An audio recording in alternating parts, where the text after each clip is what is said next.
Warning: this video contains generalizations about some countries' and cultures' customs. The makers of the film would like to express that these generalizations are for demonstrative purposes only. Each culture mentioned in this video is infinitely more complex than the very simple examples that are given. Hello, it's me Andreas. I'm back in Spain again, and as some of my subscribers know, I was studying in Germany, in Frankfurt, the last 6 months. Germany is a really big country with different cultures. Each area of Germany are very different, and I'm going to tell you something more about that culture in Frankfurt.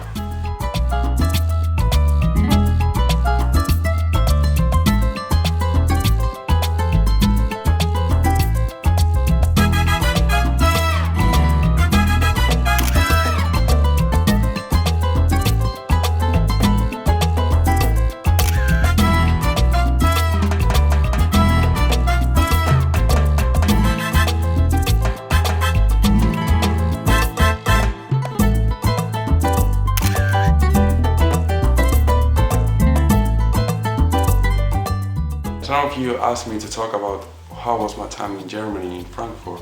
If I like it, if it was easy to communicate with German people, I will answer everything.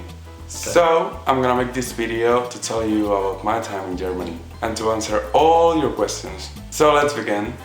Okay, let's go. First question is it true that in Germany they are always aware of the time?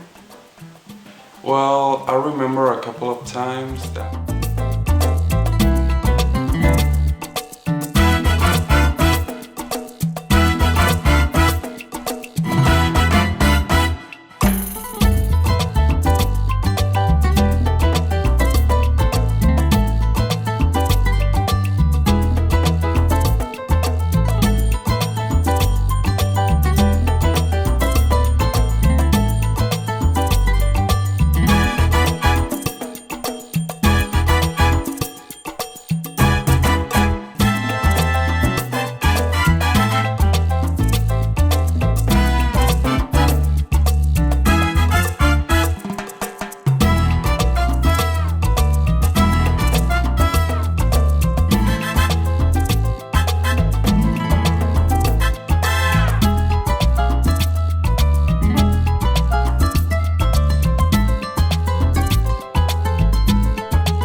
Okay, so that was really awkward. German people, it's always on time. You know what? They have a very monochronic attitude. Here in Spain we are more polychronic, you know? We can be late at class without being any problem. But in Germany it's not like that. You cannot be late. Chronemics, the study of time. Time and the way that it can be used is perceived differently from culture to culture. Andre's examples display the differences in chronemics between his own understanding and that of the German students. The students treat time as binding, it is not malleable. However, in Andre's home culture, he has grown up with the understanding that time is flexible and should not be taken too literally. This was the cause of some of the difficulties that Andres encountered during his exchange. So, next question is, let me see. What is it like to hang out with a group of German? What is it like to hang out with a group of German people? I have to say to all the Spanish people watching, if you are going to Germany, you've got to be really careful. For example, I remember for the very first time that I meet with people for drinks, that was a really interesting experience.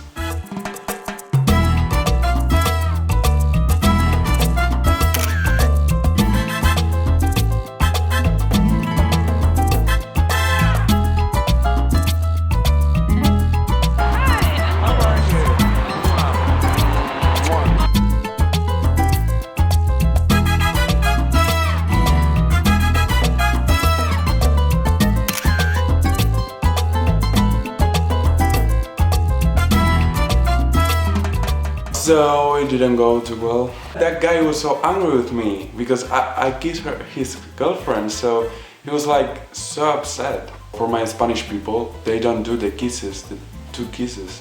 In Germany, they don't do that. It's normal for us, not for them. This comes back to a theory called haptics. And you know, haptics is a study of touch. If I make contact with someone and they are not used to that, they could find offensive. Haptics, the study of touch. The way that one may greet a friend or acquaintance can differ depending on the country.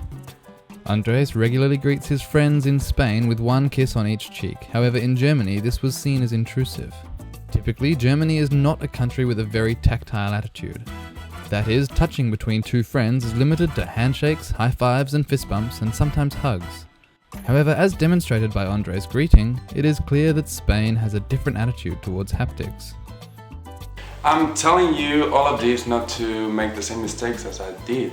If you go into an exchange program to Germany, please follow my advice. I really recommend it, it was a lot of fun. But you know, I don't want you to make the same mistake as I did. It's really embarrassing. Okay, we are going to do one more question, I think. So the question is from Belgium, and it's what it's like to flirt with German people. Well, I think this question is referring to kinesics and oculesics. You know, kinesics is everywhere, and this is about the way people move, expression, gestures, that kind of things. And oculesics is about making eye contact. And I have a really nice story to tell you about oculesics, and of course kinesics. Kinesics, body motion communication. Kinesics is a term that covers all communication made using gestures, expressions, hand signals, and other movements. In the following example, Andres' movements have a specific purpose. Unfortunately for him, his expressions and movements are not being interpreted the way he hopes they would be. This is a clear example of kinesics in action. In Andres' home culture, the message he is sending would be clear. But in Frankfurt, this was not the case. Oculesics, the study of eye contact. In the next scene, oculesics accompanies kinesics as a method of non-verbal communication. Andres uses eye contact for one purpose, whereas his subject is using it for another. As with kinesics, the differing use of oculesics in Frankfurt from in Andres' home culture leads to a classic misunderstanding of motives.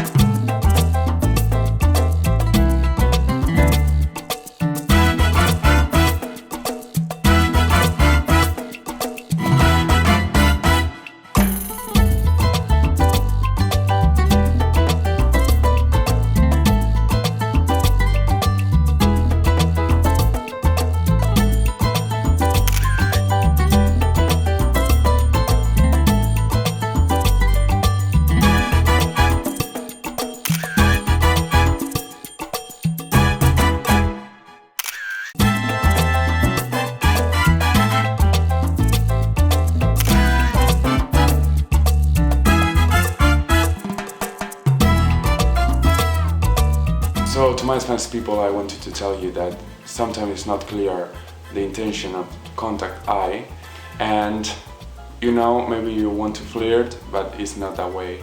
Well friends, that's all I wanted to tell you. I hope you will be prepared to have an exchange to Germany, and finally I hope you will be more considerate than I was. Thank you for watching. Subscribe.